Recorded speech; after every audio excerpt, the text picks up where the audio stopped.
Can you see? Can you check?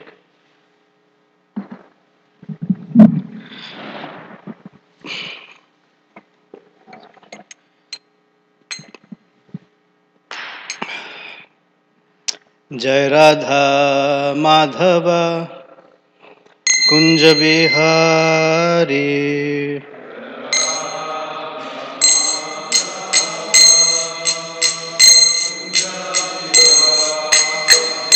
जय राधा माधव कुंज बिहारी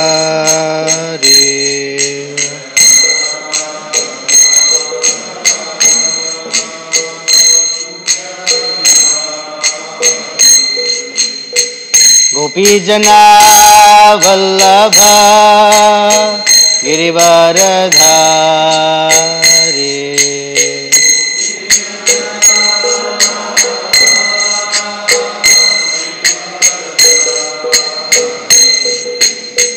गोपी जना वल्लभ गिरिवरधारी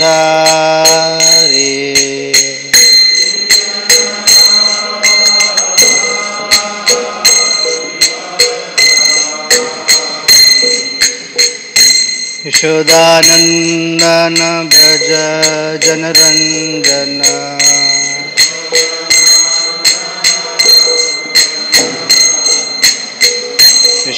यशोदानंदन ब्रज जनरंजन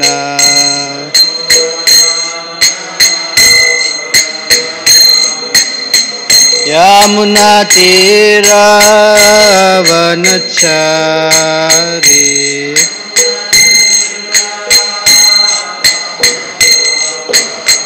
यमुना तीरवनचारी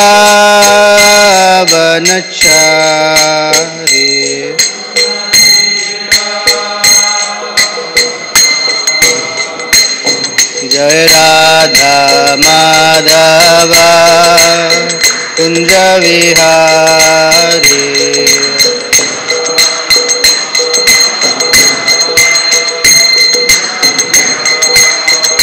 जय राधा माधव कुंज विहारी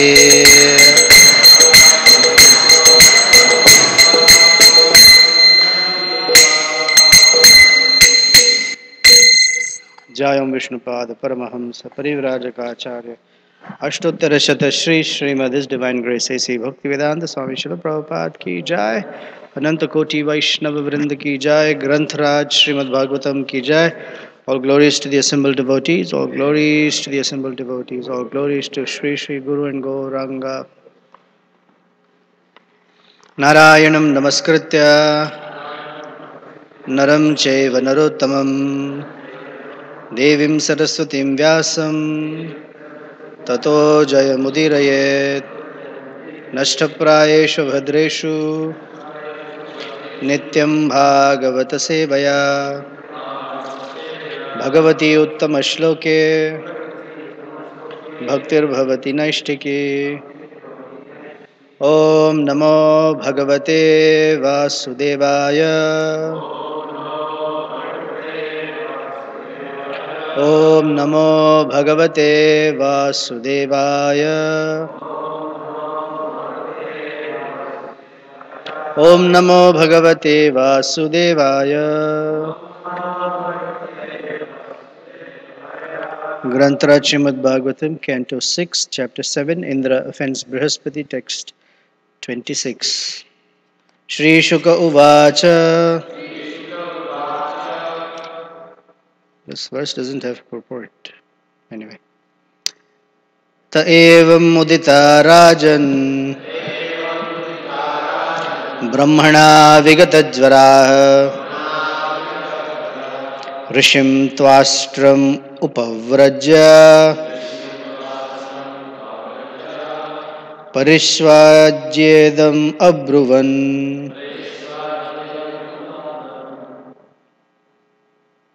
श्रीशुक उवाच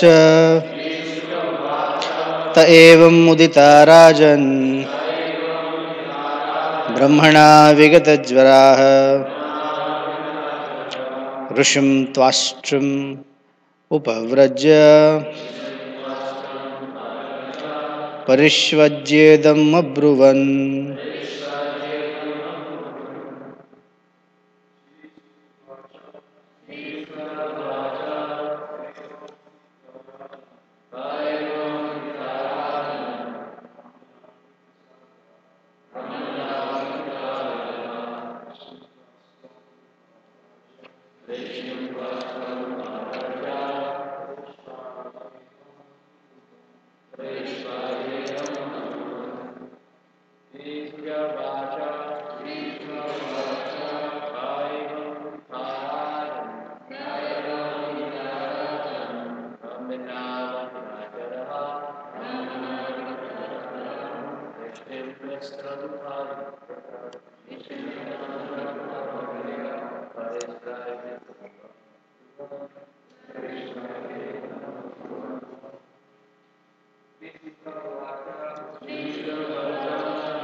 Would you like to try, Veronica? Shri Shuka Uvacha Taevam Mudita Rajan Brahmana Vigatajvaraha Rishim Twasram Upavrajya Parishvajyedam Abruvan. Very good. Shri Shuka Uvacha Shukadeva Goswami said, Te, all the demigods, Evam, thus, Uditaha, being advised, Rajan, O King Parikshit, Brahmana, by Lord Brahma, Vigatajvaraha, being relieved from aggrievement caused by the demons,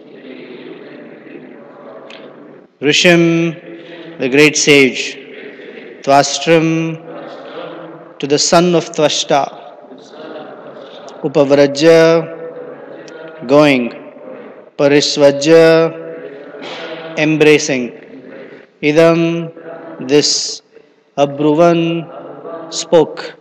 Translation and purport by Srila Prabhupada Ki Jai.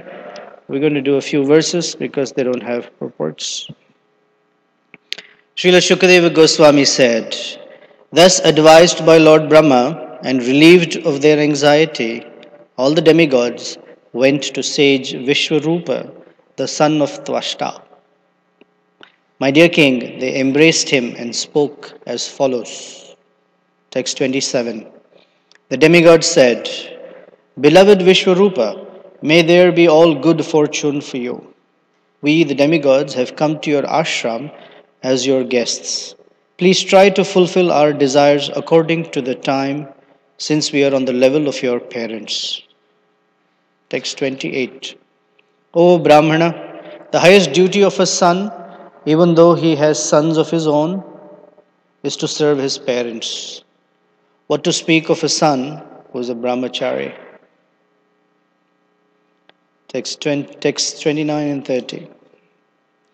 The Acharya, the spiritual master who teaches all the Vedic knowledge and gives initiation by offering the sacred thread, is the personification of all the Vedas. Similarly, a father personifies Lord Brahma, a brother, King Indra, a mother, the planet Earth, and a sister, Mercy. A guest personifies religious principles, an invited guest personifies the demigod Agni, and all living entities personify Lord Vishnu, the Supreme Personality of Godhead. Purport. According to the moral instructions of Chanakya Pandit, Atmavat Sarva Bhuteshu, one should observe all living entities to be on the same level as oneself. This means that no one should be neglected as inferior. Because Paramatma is seated in everyone's body, everyone should be respected constructed as a temple of the Supreme Personality of Godhead. This verse describes the different ways in which one should respect a guru, a father, a brother, a sister, a guest, and so on.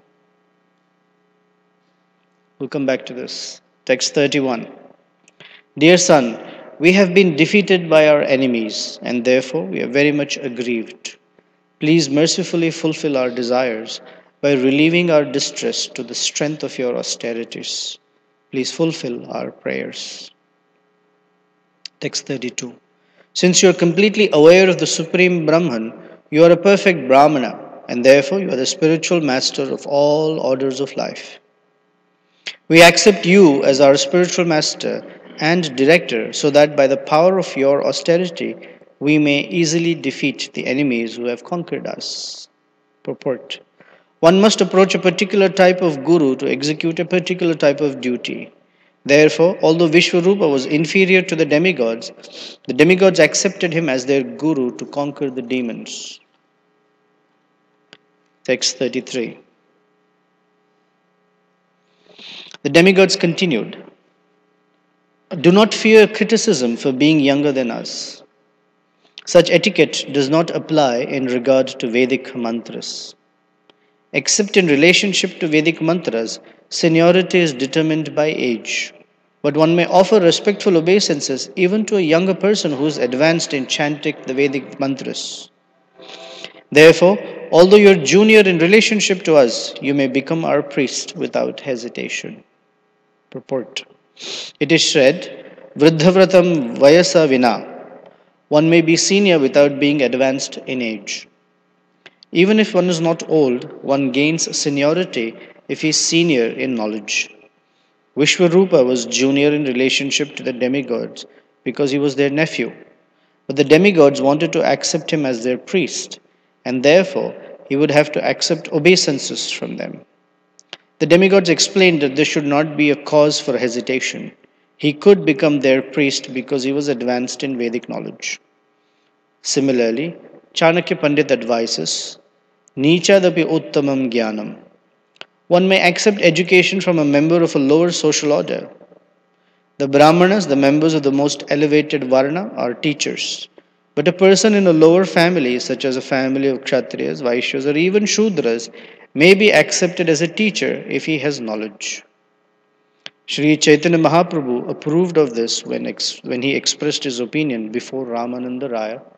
Chaitanya Charitamrita Madhya Leela, chapter 8, text 128. Kiba Vipra Kiba Nyasi Shuddha Kena Hai. Ek Krishna Tattva Veta Shai Guru Hai. It does not matter whether one is a Brahmana, Shudra, Grahastha, or Sannyasi. They are all material designations. A spiritually advanced person has nothing to do with such designations. Therefore, if one is advanced in the science of Krishna consciousness, regardless of his position in human society, he may become a spiritual master. Who's writing the verses? Are you writing the verse on the board?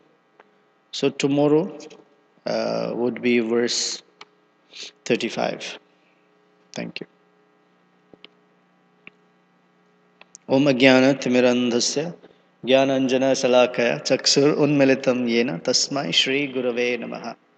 Sri Chaitanya Manobhishtam Sthapitam Yena Bhutale Swayam Rupa Kadamahyam Dadati Swapadantikam Vancha Kalpatarubhyascha Kripa Sindhubhya Evacha Patitanam Pavanebhyo Vaishnavebhyo Namo Namaha.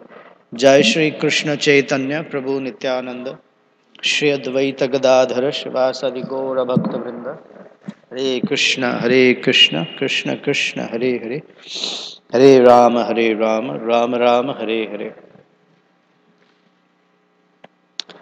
So, the demigods have become overpowered. They have been defeated by the demons.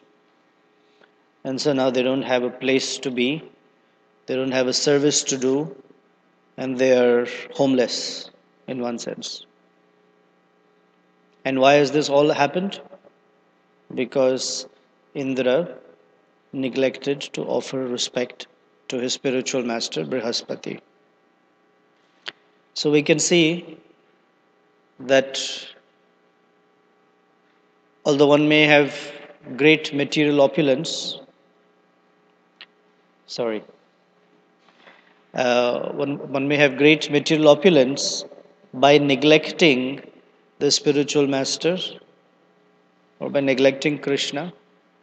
One's fate is very pitiable.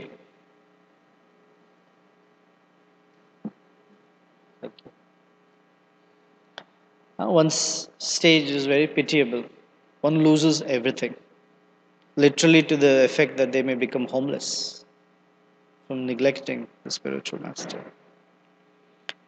In fact, we are homeless in a grand scheme. If you look at it from a big picture point of view, we are homeless. We are homeless that we have left our original home to be with Krishna because of neglect. Raga dvesha vimukta. And we are wandering. And where are we living? Where do the homeless live? In the alleys, in dark places, right? Uh, and they're fighting for food. They look into the garbage bin and eat stuff out of there. And what are we doing in the material world? It's a dark place. We're making houses that are made of earth, water, fire, air, like that. And where is the original home? What is it made of? It's made of jewels. What are the trees? Wish fulfilling trees. Uh, where every step is a dance, every word is a song. There are unlimited rivers of nectarian milk flowing. We've left that and we're living in dark places. Where our oceans are made of salt water instead of nectar. Right? Just like that. Why? Because we've neglected Krishna. And what is worse is that in this condition, if we neglect the spiritual master, then we are in a worse condition. Even in the dark place, we're in the worst condition.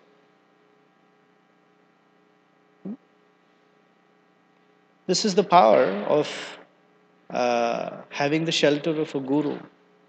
That suddenly, from a very homeless or pitiable condition, we are very quickly elevated to a very high position in the universe.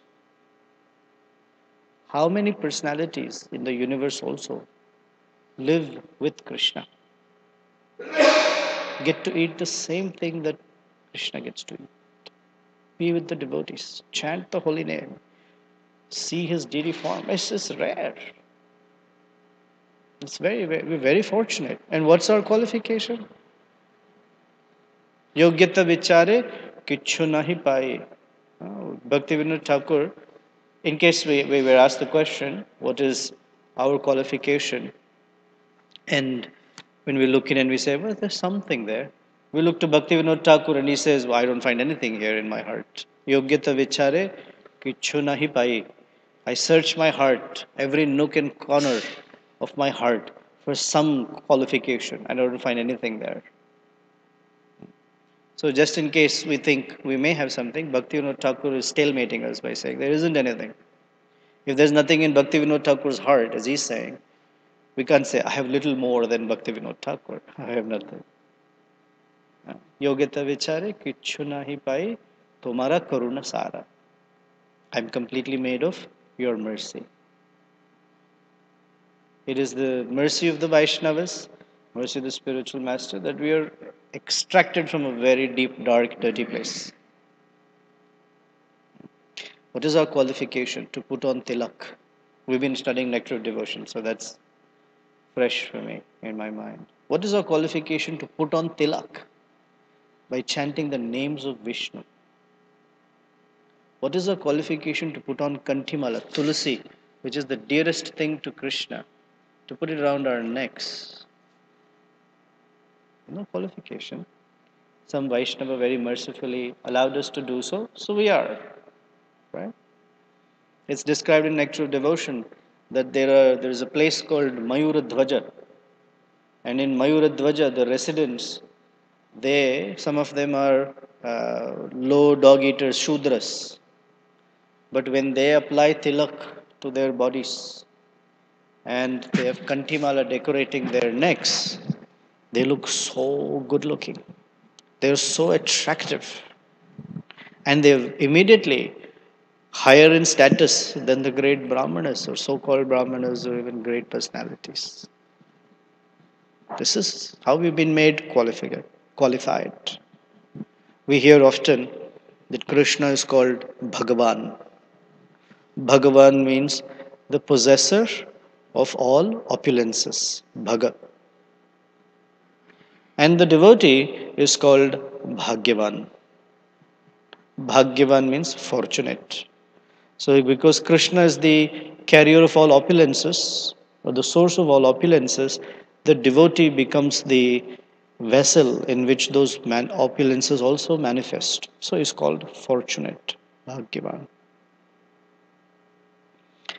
And the Bhagavatam is instructing us in a very important lesson that one may be in the position of Indra. Imagine doing 100 Ashwamedha Yagyas. Imagine doing one or half or a quarter of it. I mean, if we walk out of the temple saying, is there anyone who can challenge my superiority? Let them have a fight with me. As soon as we walk out in Rogers Park, some guy over 6.5 feet and say, what? Nothing. Yeah. We can't stand challenge. When we speak of karma, I usually offer this joke that the man showed up at the gates of heaven. And Saint Peter, I believe, he opens the gate and he says, yes, what can I do for you? He says, I want to get in. I said, you want to get in? Let me check. What's your name? Whatever, Bhakta Tom. Not Bhakta Tom, whatever Tom. Your name's not here. No, but I want to get in. I'm here. I have to get in. So then Saint Peter says, do you know? To get into the gates of heaven, you must have done something good. Have you done anything good? So he looks, I think, so he says, yeah, I've done something good. And what is it that you've done?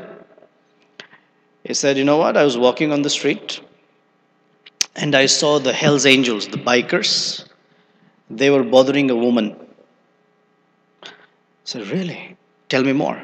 He said, and one of these guys, he was almost 6.5 feet tall. He was very muscular. And I walked up to him and I said, excuse me, sir, stop bothering this woman. As Peter said, yeah, tell me what happened. So I said, then that man looked down upon me and said, really? What are you going to do? So I reached up and put my finger in his nose ring and I yanked that ring out. And Saint Peter said, wow, when did that happen? He said, 2 minutes ago.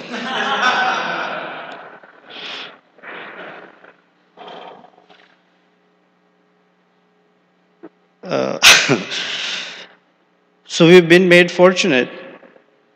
And we can't perform Ashwamedha Yagya. We can't go out and say, anyone who can challenge me, send my horse out. We can't do it. So even if one is such a great person as Indra, slight negligence can cause havoc. And thanks to Lord Indra, we're getting some nice lessons here. So they went to Lord Brahma and now they need to take care of their service. So proper thing to do is to go to the spiritual master or the superior of that spiritual master, of course, meaning someone senior. And Lord Brahma said, this is what has happened, all right. You need to reinstate yourself, for which you need to perform a sacrifice by which a particular Brahmana's austerity can be gifted to you. Ask Twashta's son, Vishwarupa, to help you out.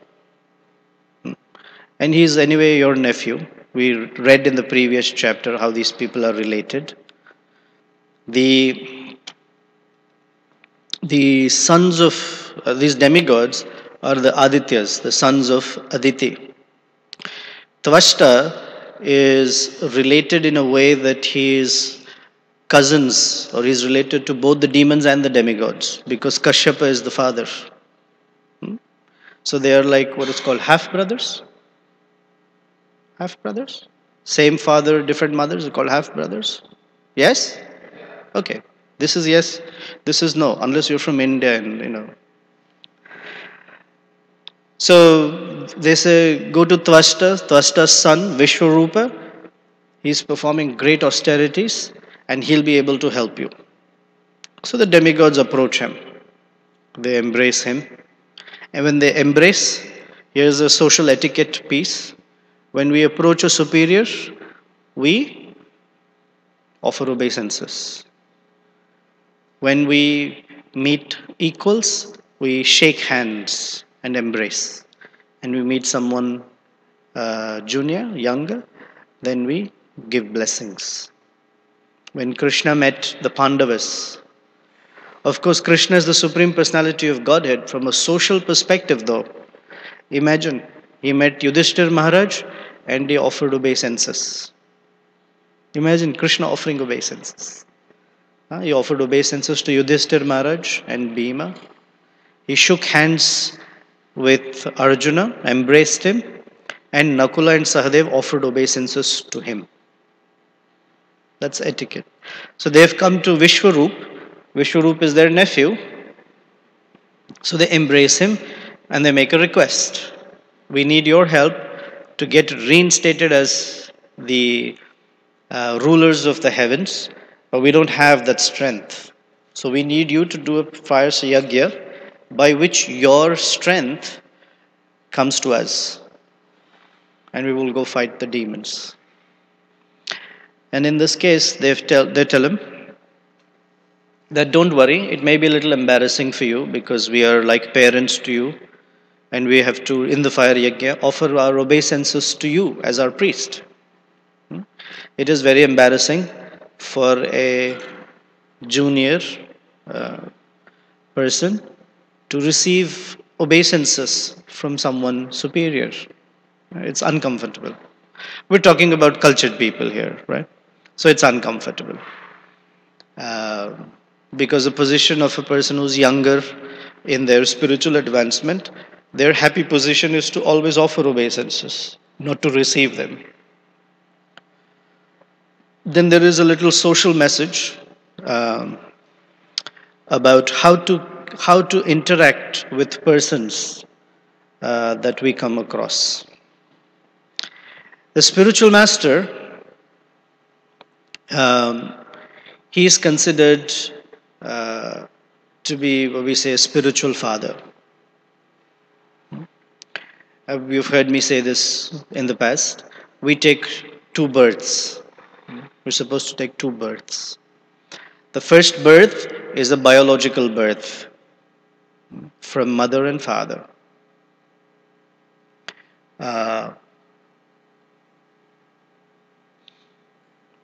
That all human beings, animals, insects, birds, reptiles, they all take birth like that.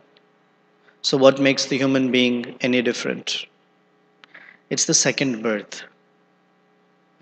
The second birth actually makes one a human being instead of a two-legged animal. And that second birth is that the mother is the Vedas, and the spiritual master is the father. So the twice born, we hear many times, oh, twice born. It's not like we are born again Christians or something, but twice born, now born into the Vedic system, into the culture of a human being, so we can pursue spiritual education. So such person is called Dvija. Ja means to be born, Dvija means born twice. So in the same life, one is born twice by spiritual initiation, by meeting a spiritual master and taking initiation. That's the second birth. Today is 28th of July. Today is the day we took our second birth 12 years ago. It says, the father personifies Lord Brahma. So the spiritual master, he's the one who gives initiation and the sacred thread. This is a qualification one receives Uh, and in Lord Chaitanya's movement, even if not qualified, one receives it to encourage study of Vedic scriptures. Um, it's Monday morning, so I have to mix it up with a few things so that everyone's awake. I'll tell you a story about sacred thread.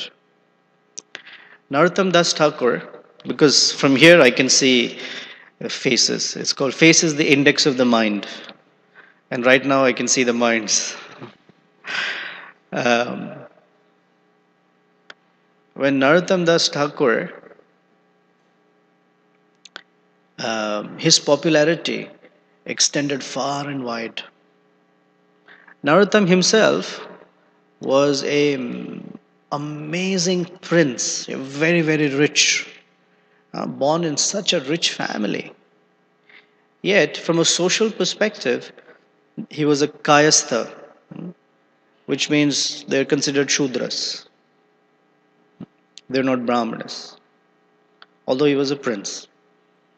So when he became a Vaishnava and started preaching like anything and bringing so many people into the fold of Krishna consciousness, the what we call caste brahmanas, the orthodox brahmanas, who believe that Vedic knowledge can only be learnt and given to those who are born in a Brahmana family, which is not the teaching of the Vedas, but that's the sense of orthodoxy that they have. So they were very much against Narottam Das Thakur. And it came to a point, it's described, there are two versions of this story, and I'll tell you the second version, that came a point in time when Narottam Das Thakur decided to depart from this world. And he went into a samadhi, into a trance. And he didn't come out of it 6 days, 7 days, just in deep trance. So most of his disciples thought that our spiritual master is leaving. So naturally they were feeling a sense of separation. And the whole village and town around them, people were feeling, Narottam Das Thakur is going to leave. So they came in throngs to see him. The caste brahmanas, the orthodox brahmanas also came. And they came to point fingers at Narottam Das Thakur. Oh, look at him. What is all this? How can he become such a great personality? He's born in a Shudra family. And what is this about initiating so many people into becoming Brahmanas? How is it possible? This is not good. This is all concocted stuff. This is not bona fide. And when they were complaining like that, the disciples naturally felt very bad, and they prayed to Narottam Das Thakur, please do something. Please do something. Because these people are blaspheming you. And it's described that while Narottam Das Thakur's body was in trance, suddenly a golden sacred thread appeared around the body of Narottam Das Thakur. We wear thread, a golden thread started appearing. And it was bright and shining. And all the caste brahmanas were shocked that out of that Krishna showed is not an ordinary person. And they were defeated. And so Narottam Das Thakur defeated them through samadhi, while in samadhi. What to speak of speaking, just samadhi. So the spiritual master, he qualifies. First he trains properly. What is the way of training someone? Michael, how do you train someone? Yeah, but how does a spiritual master train? By hearing. What does he give us to hear? Instructions. You train someone through instructions. So the spiritual master gives instructions and trains our character so we may become qualified for studying the Vedas, Vedic literature. It's described that the father personifies Lord Brahma. Lord Brahma is considered the original, he's considered the grandfather, but he personifies, our father personifies Lord Brahma, a brother, King Indra, a mother, planet Earth. You know why? Mother personifies planet Earth. What are the similarities between Mother and Mother Earth? Nurtures. We get all our food and water from the earth. Guys, help me out, man. Monday morning is tough for me too. So, from the earth. What else we get from the earth? Grains. That's food. Water. What else? That's air. But yeah, air, trees give us bit. We make houses. Where do all the materials for the houses come from? Earth. And then we walk on the earth. She's called Dharani. None of us can fly and levitate right now, right? So we walk on earth. It doesn't matter, even if we create planes that fly, they have to land somewhere, and that's the earth. Most importantly, the earth and the mother are similar because of the quality of forbearance. We do so many things to Mother Earth, yet she silently, patiently bears all of it, right? Especially, it's described in the Vedas that the greatest burden for earth is ungrateful people. The burden is very much high. She doesn't mind anyone else, but to carry the burden of ungrateful people is very difficult. Generally, children are considered ungrateful because they only take and take and take and take and don't give anything. So the mother has the quality of forbearance. She carries the child in the womb for so many months, goes through all these hormonal changes, goes through labor pain to deliver us, right? We are sitting here studying Bhagvatam because a mother delivered us, right?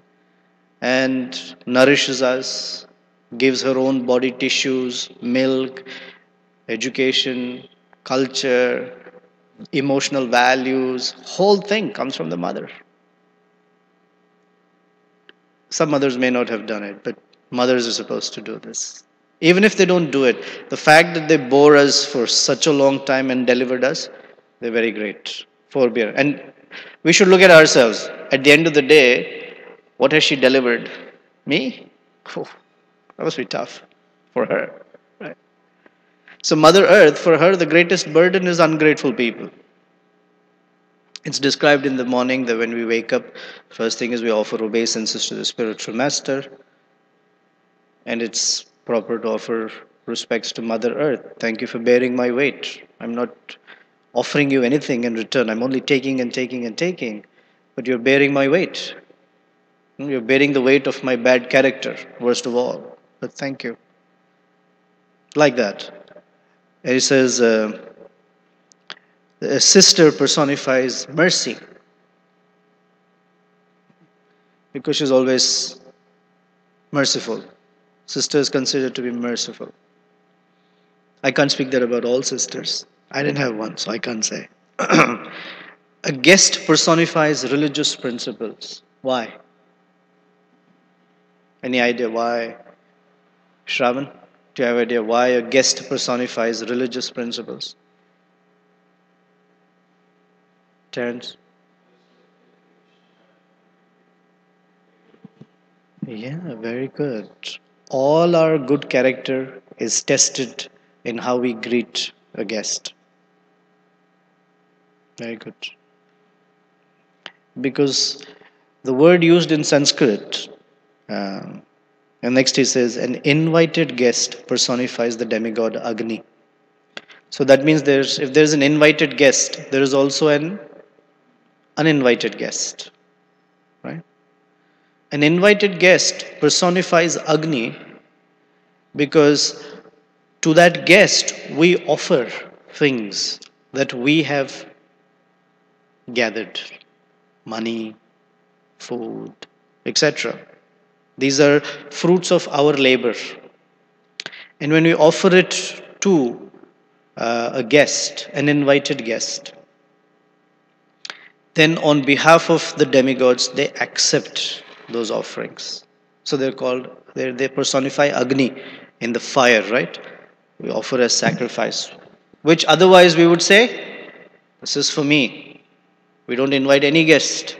We don't share anything with anyone. It's all for me. I worked so hard. It's for me. Why am I working so hard? It's for me. But when we give it to a guest, it's an act of sacrifice. I worked hard, and I'm giving it to someone else for their enjoyment. This is the proper way of treating a guest. Then there is an uninvited guest. What to do with them?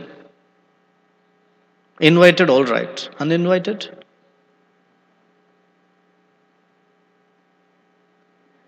Treat them like Lord Narayana. Correct. They're called Atithi in Sanskrit. Atithi. Tithi means according to time. For example, if you say Vedic calendar wise, it's what's the Tithi? It's Monday, 10 past 8, and everyone's fast asleep. That is the Tithi. It is also a pity. But Atithi means one who comes unannounced, not according to time. Who comes unannounced? Lord Krishna comes unannounced. He now tells us, I'm going to come such and such time to see you. Why does Krishna come unannounced? Justin, you want to guess? Why would you go to someone's house unannounced? Would we go? Huh? Exactly.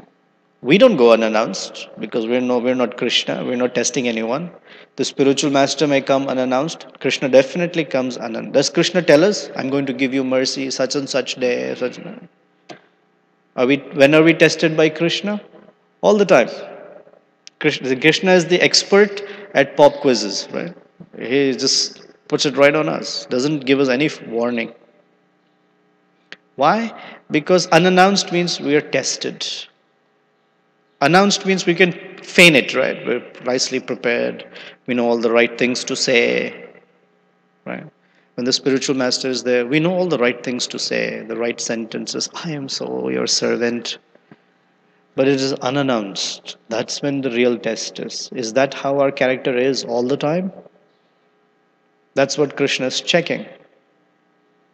So Atithi, an uninvited guest, is considered to be Lord Narayana, Krishna himself. So they should be taken care of very nicely. In this temple, do we have opportunity for taking care of uninvited guests? Okay. Some are really uninvited, and we should ask them to stay out. But we should be careful. For example, if someone's intoxicated severely, we don't have to kick them out. We can ask them to leave. We can ask them to leave in a nice way. We can give them some prasadam and ask them to leave for the safety of the rest of the residents. But treating them nicely is the most important thing. So that's the social. That's how one is treated, a guest. In fact, it's described in the Vedas that if an enemy comes home, one should be treated so nicely that the enemy forgets all animosity and feels friendship from us, even if they're an enemy. So hospitality in the Vedic system is a very fantastic science in how to take care of guests. Now, since we're talking all this high-sounding stuff, I also want to take the opportunity to express that as after hearing this class, and that too from, I guess for me, when you meet someone, please be a little thoughtful before you open the doors and bring them downstairs or up into the ashram, etc. It doesn't mean that we lose our sense of discrimination. We don't have that realization yet. We treat someone nicely. We offer them some prasadam. Mahaprasadam is here. We welcome them nicely. Thank you for coming to our temple, etc. But that doesn't mean you open the doors and let them walk into the ashram upstairs or make kitchen their backyard or the prasadam hall. Please don't let that happen. A sense of security and who we invite. Just be a little cautious, especially just like any guest who comes to our house, we may meet them nicely, but we keep them in the living room. We don't bring them into the bedroom. Right? It's just like, oh, a perfect stranger showed up in the house. Come on, we like everyone. You're just come into our bedroom. Walk around anywhere in the house. Feel free. Use it like your place. No, we don't. That would be a little improper. Because we're also maintaining Krishna's property here. And we've had some really funny incidents happen here. And we don't want that to repeat, especially because we have women, children, and this is Krishna's property. We have to learn to balance multiple principles at the same time. We welcome everyone, but we're also protecting Krishna's property and Krishna's devotees. Okay, so that's the disclaimer. And he says all living entities personify Lord Vishnu. Because Paramatma, Lord Vishnu, is in every living entity's heart. So we are meant to treat all living entities with great respect. So here we are given Chanakya Pandit's aphorism, Atmavat Sarva Bhuteshu. This is a golden rule. Treat others the same way you would like to be treated. That's the message. How would we like to be treated by others? With kindness, with gentleness, with respect. Right? So we treat others the same way. And one should learn this. It's an art. It's not easy. It's not easy to treat others with respect. It is somewhat easy to treat others with respect when they respect us. That's easy. What is difficult is to treat someone with respect when they are not respecting us. That's the test of our character. Suppose we go out on the street and someone says something disrespectful to us. And if we turn around and are disrespectful to them, from a social perspective, people may say, hey, that's all right, makes sense. They were bad to you, it's fine. They're getting a taste of their own medicine. But if we do so, then what is the difference between the person who doesn't have any training in Krishna consciousness and us who are meant to be trained? What's the distinction? There isn't any, right? The only distinction is we have shaved heads and funny robes. That's about it, right? Our difference is the character, what we carry in our heart. Now, we are in the temple with the devotees, and let's say we feel that some devotee disrespects us. Then what do? We still treat them with respect. Because never from our side, we try not to cross the line of devotional etiquette as far as possible. We can only do it to the extent of our realization, of course, but as far as possible. Because to correct a wrong needs another wrong? No, you cannot correct a wrong with a wrong. Can we correct a wrong with a right? So from our side, whatever is happening, we try our best to stay within the boundaries of proper devotional etiquette and behavior.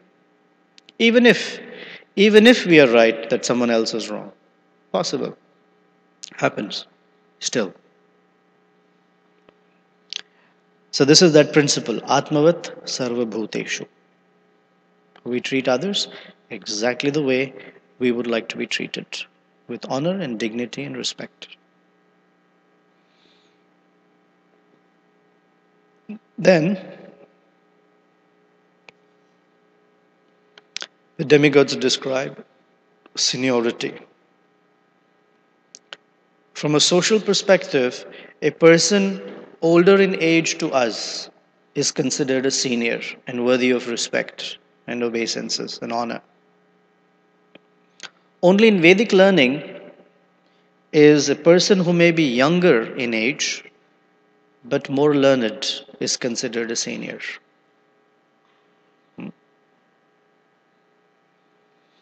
When the sages of Naimisharanya, when the sages had gathered around Parikshit Maharaj, who had decided to fast unto death,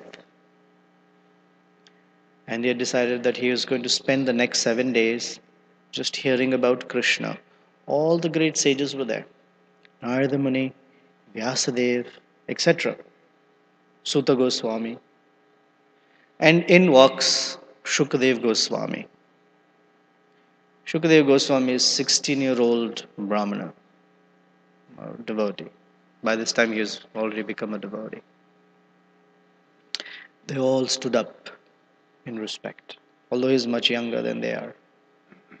And they chose him to be the speaker of Bhagvatam to Parikshit Maharaj. So it is according to learning. Now, we may not be able to judge someone's learning so easily. How do you judge a person? Judge not in a bad way, but how do you get to know a person, especially a devotee? We meet them for the first time. Conversation. What are we going to say, Mike? Yeah. The moment they speak, either they speak their realizations or their behavior, you get a sense of their advancement. You get a sense. Of course, we may also get a wrong sense. That's also possible because we may carry certain stereotypes in our mind. Oh, senior devotee should behave like that. Someone should behave like that. We have some stereotypes in our mind. We should break those stereotypes. But the depth of realization will give us an indicator.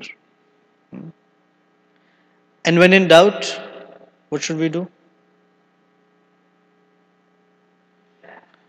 Well, we should offer obeisance. That's the point. Whenever in doubt, are they senior than me or not? Just offer obeisances. Because our teaching is that we treat everyone superior than ourselves. Here Prabhupada writes, no one should be treated as an inferior. Therefore, we have to accept obeisances from them. Here's Prabhupada's writing. Vishwarupa was junior in relationship to the demigods because he was their nephew.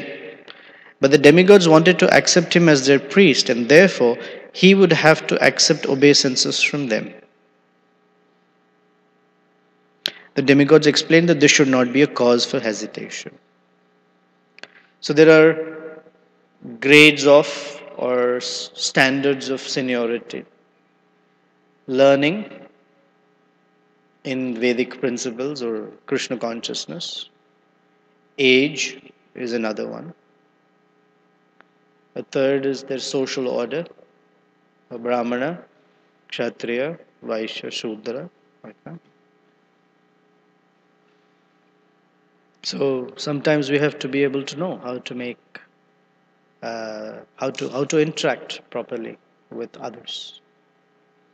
As followers of Lord Chaitanya Mahaprabhu, our call to action is that we treat everyone with great respect. We offer our respects in our hearts and by our bodies to everyone. Because we consider ourselves lower than others. It allows for service to happen. If I consider myself superior than others, then I can't serve them. If I consider myself inferior, I can serve. However, the only thing is sometimes we see that the spiritual master will also serve his disciples. Even Krishna serves his devotees. Krishna likes to serve his devotees. Examples of Krishna serving his devotees?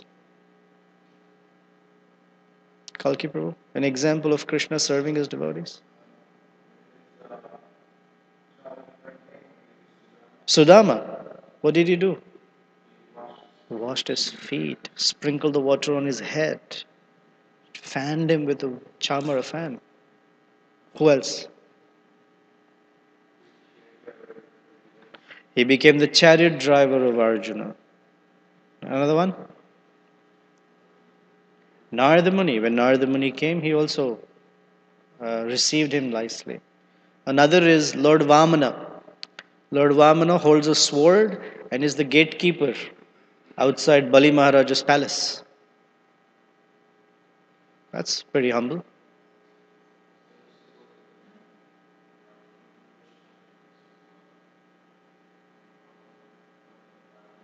They went to meet Mahavishnu. Yeah. Right. So Krishna loves to serve his devotees. The spiritual master loves to serve his disciples. But that's not like they think I'm inferior. So we may see a brand new person who we may know that they may be inferior to us because we know at least two shlokas, at least two, maybe one, but that's better than nothing. But we carry a mood of service unto Krishna, unto the Paramatma sitting in their heart as well. So whether superior, very accomplished in devotional life, or becoming accomplished, or starting out, it doesn't matter. We carry a mood of service such that Krishna is pleased. And we respect everyone, treat everyone with honor and dignity, etc. Some social lessons. Okay, any question?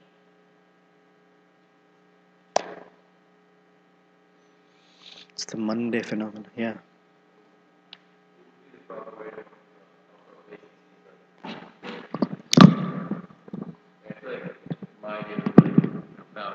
If you don't mind, could you speak it again so it's getting recorded? I was going to ask what the most proper way, like, to offer obeisances. I know there's different ways. Sometimes you can, do a danavad, and that's a way. But I feel like that's kind of like excessive for certain situations. So, what would you say is a good way to, I guess, discriminate those situations? Like, what kind of obeisances to offer? Refer to Nectar of Instruction, where Rupa Goswami gives us. He says, Krishneti yatya giritam manasadriyeta. One who's chanting Krishna's holy name, we offer respect in our heart or in our mind. One who's initiated by a spiritual master, we actually bow down and offer obeisances. One who is ripe with Vedic proper Krishna conscious knowledge, we hear from them, we serve them like that. There are different ways. So when we meet someone, they walk in to say, Welcome to the temple, Hare Krishna, nice to see you. That's the way we offer our respect to them. When we see a devotee who's initiated, we actually bow down. So there are ways of offering respect. Now, sometimes we may make a mistake, right? Suppose a brand new person walks into the temple and we go dandavat in front of them. It's a little shocking. And when that happens, Vishwanath Chakravarti Thakur calls it Utsahamayi. Utsahamayi means false enthusiasm or bubbling with enthusiasm and doesn't know how to do it properly. We hear a story that there were certain devotees. This was in London, and one morning a car pulls up, and George Harrison, yeah, he steps out of the car, and a bhakta in the temple, he looks at George Harrison, says, George Harrison Prabhu, runs out. And George is standing where there's a little puddle of dirt, this murky water. White kurta dhoti jumps right into the water, splash, dandavats, vancha kalpatarvest. That's a little extreme. Of course, we hear that in the district of Nadia, our Lord Nityananda, Nitai, he would knock on people's doors who were complete debauchees and materialistic persons. He'd knock at their door. They would open the door and they would not see anyone. And when they would look down, Lord Nityananda would be on the floor holding their feet. Please chant Krishna's name. Please, please chant Krishna's name. That's Lord Nityananda. Okay. different category of personality. In America, if we do that to people, they may, I mean, they already think we're a little loony, but with proper respect, welcome, thank you for coming. Like that. Just to clarify, so someone who's like very ripe in knowledge, hearing from them and serving them is a way Yes. of offering obeisances. But we offer obeisances also. We serve body, mind, and words. So you just let's say all the above for that. All of three. Okay, I see. What you're saying. So we serve with our body by offering them obeisances, bringing them different items, prasadam, water, serving their needs as maybe. In our mind, we offer prayers to them. There are some beautiful prayers in the Bhagvatam to offer. For example, a favorite verse is first canto, 13th chapter, 18th verse. Tulayama lave napi, na swargam na punarbhavam. You've heard that one? Bhagavat sangi sangasya, martyanam kimutashishaha. He says, even a moment of association with a great personality can surpass liberation, what to speak of heavenly or anything that a person who's in the circle of birth and death, what can they achieve? What you can achieve from a moment of association. Tulayama lavena api. Lavena api means 1/12 of a second of association with a great personality.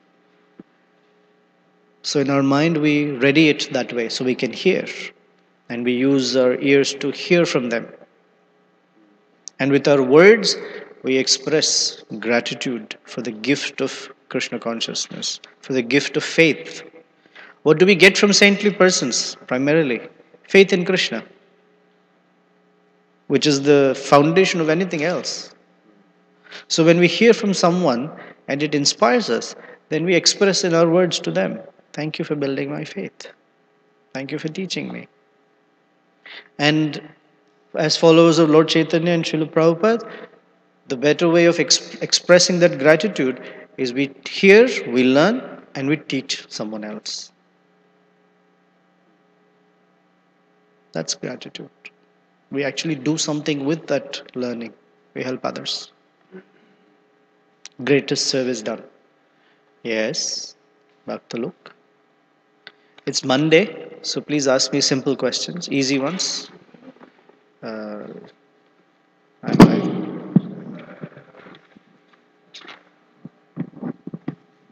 Hare Krishna. Thank you, bro. Hare Krishna. I was wondering, the offense in the title of the chapter is Indra offends Brihaspati. Mm-hmm. So he's suffering a reaction. It seems from the description of these verses that the other celestial beings, the other residents of Swargaloka, they're also suffering. Mm-hmm. Is it that they also committed an offense, or they're suffering because of Lord Indra's offense? Interesting. Details have been skipped, but after this, the demons have attacked. They've lost their kingdom. So they're on behalf of Indra, they've understood. And Indra is repenting. It's not like Indra's not repented, he's repenting. And so they go to Lord Brahma. So yeah, Indra's offenses, they trickle down. When a father makes offenses, the family suffers. When a leader makes offenses, followers suffer. When a husband makes offenses, the wife suffers. 50% of all the offenses, 50% of everything that a husband does goes to the wife. Good and bad. So if a husband is a rascal, the wife suffers. If a husband is good, the wife benefits. Family suffers if someone does really foolish things. For example, now let's take a very, very mundane example. Okay? There's a family, a father, mother, and happy children, whatever. For some reason, the father commits adultery. Does the rest of the family suffer? Of course, because let's say that illicit relationship comes out into the open, there's a messy something, then either there's a divorce or something or the other. Does the family suffer? Yeah, greatly. They may have not committed the offense, but they suffer. Like that. Just remembering, was it Valmiki that Lord Narada Muni, he came up to him and Valmiki was He came up maintaining to his family. Valmiki, Mrigari the hunter. he was maintaining his family in this way, and go ask by your family if they want to. If they will take. Ah, I see. Yeah, And they said, no way, we won't take. Yamunacharya story? When Ramchandra Khan In the drama, we just saw the drama. Go ahead. when Ramchandra Khan offended Nityananda Prabhu, the whole village was plundered. There, he's sitting right next to you, the person who all acted as Miniketan Ramdas, who's Lord Nityananda's associate, and the director is sitting right next to you. You're flanked by a great actor and a great director. Yeah, the whole village got burned. He lost his head. They killed the dacoits. Where's the dacoit? He left. Killed him. I mean, he's not a dacoit. Why is that? Because others are depending on the one. Is it? Yeah. Okay. Yeah. You have time for a story? Nice fun story. You're okay? You can wait? All right.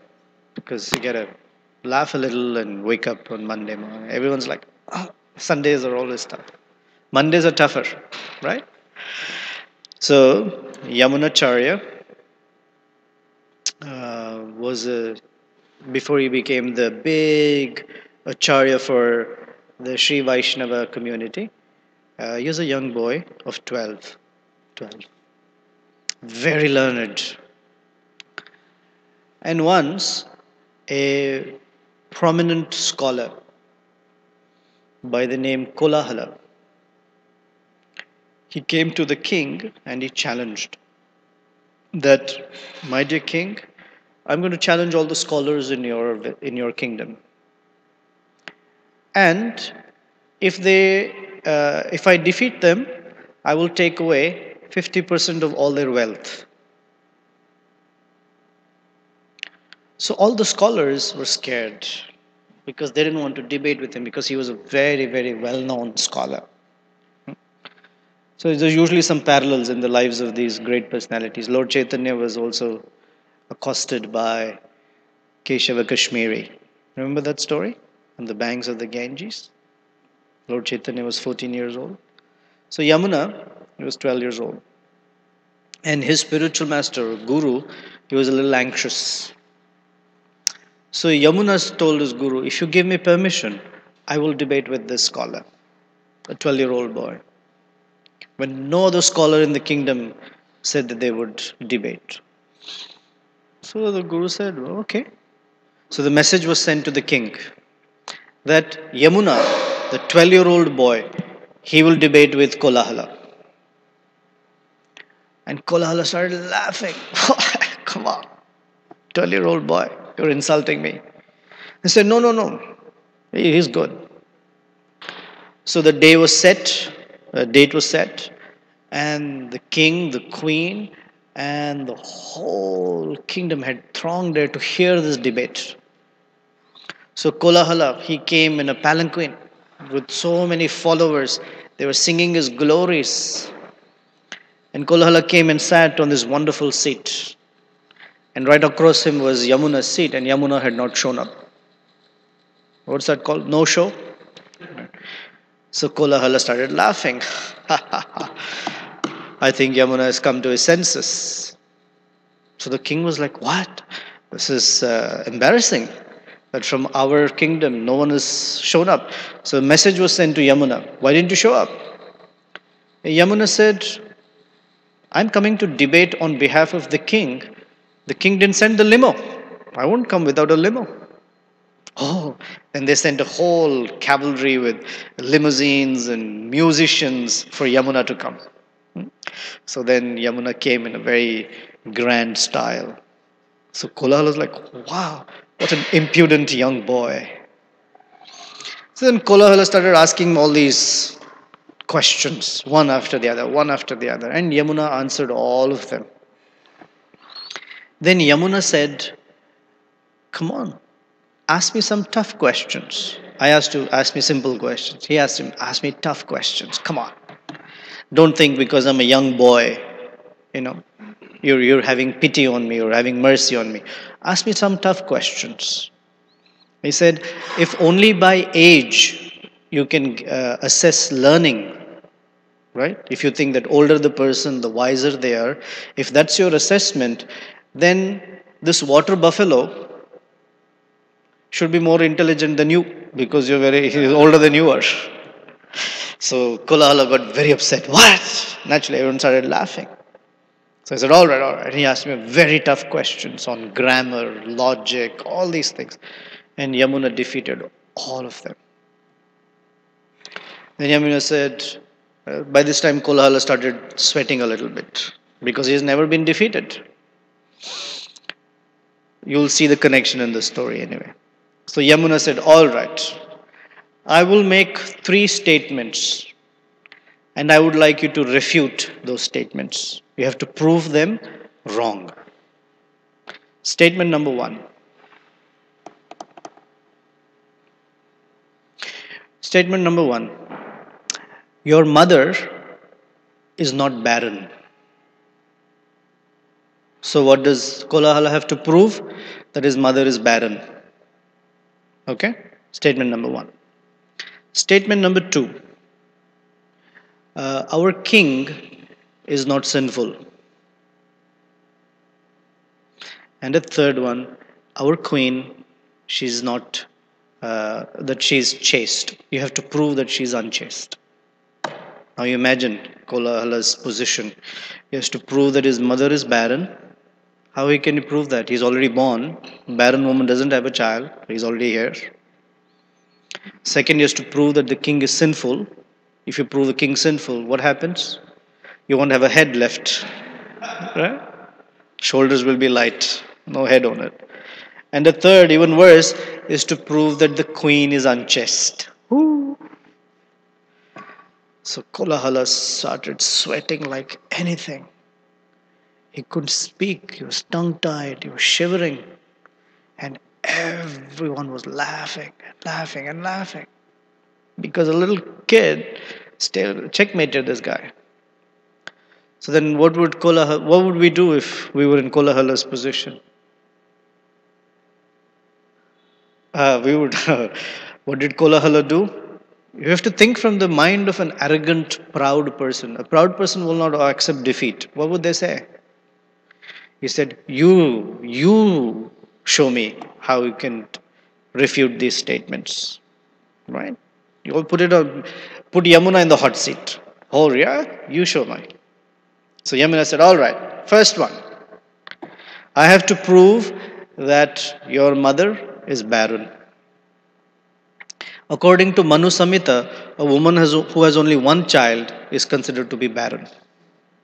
You are the only child to your parents. There is no brother or sister, no sibling. So from Manu Samhita's perspective, your mother is barren. The whole crowd went, yeah! And Kolala was like, ah! Said, second, I have to prove that the king is sinful.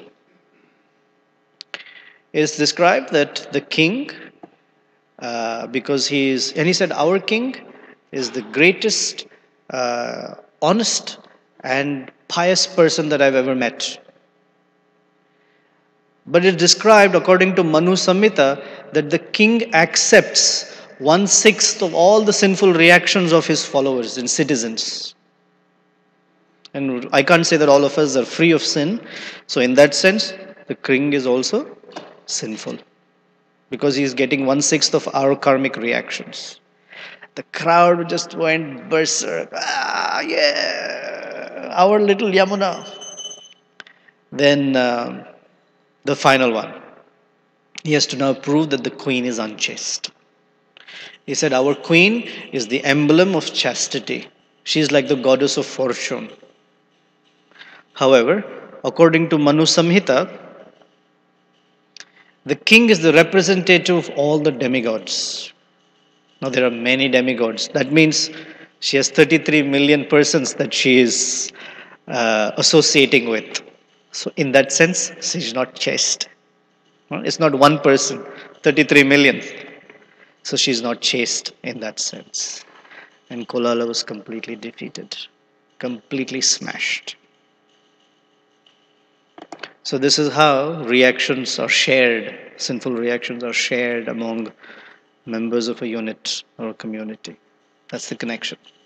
Okay, enough. Thank you. Srila Prabhupada ki jai, Srimad Bhagavatam ki jai.